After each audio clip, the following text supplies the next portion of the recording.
I have to do two people here. I know you asked me for one, but That's fine. I gotta do two. I can do a defense and an offense. Tyrann Mathieu is by far my favorite defensive player. He was my favorite player until Joe Burrow came around. Um, but Tyrann Mathieu, coming from St. Aug, a kid that rolls in his freshman year. Um, Brett and I were actually at the opener against North Carolina being played in Georgia.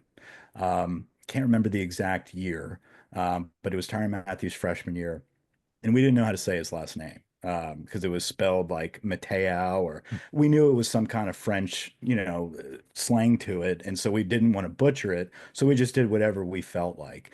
Who knew that it was just Matthew? Could have been that simple, but he was in there number 14 as a true freshman on kickoff in the first game of the season. And we're like, who the hell is this little guy, 14, Mateo, just flying around, knocking people's heads off? And then as the game progressed, he was blitzing off the edge. And I mean, out of the gates, the second he set foot on the field, he was making plays.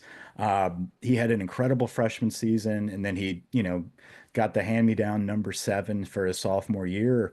And then he eventually was up for the Heisman and all that good stuff. He was incredible. And then he got in trouble and, dabbled in some off the field issues. But, looking back, he really learned a lot through that, and he became, a stand-up guy in the NFL, and he's still playing today. And that's remarkable to watch his growth and development, not just as a player, but as a person. But yeah, just the excitement that Tyrann Mathieu brought to the stadium every week. I mean, he's the epitome of a playmaker.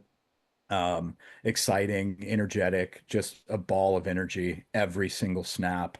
So that was fun to watch. And then when Joe Burrow came, it was just the long-awaited quarterback that we finally were able to get. I think it was, I mean, years that we were just salivating over a quarterback. Like we were waiting, like all that's all we're missing, right? LSU has this great defense year in and year out. We have a stud running game, but man, we can't get a quarterback to save our life. Our quarterbacks are awful. We get Joe Burrow to transfer, and there was something about him that was different from the jump. Obviously, in 2018, he wasn't who he was in 2019, but you could see those flashes of just leadership and somebody that just had a little something different to him. And then when Joe Brady got a hold of him in 2019, it was game over with the weapons that he had around him, and it was almost automatic. It's something that I'm sure Alabama fans lived through quite a long time, where you just kind of feel as if you're going to walk into every game and you're very confident that you're going to dominate. And we had needed that for so long because as a kid, you kind of grew up in it. And then there was a big stall period where you were always just, a yard too short or a player too short.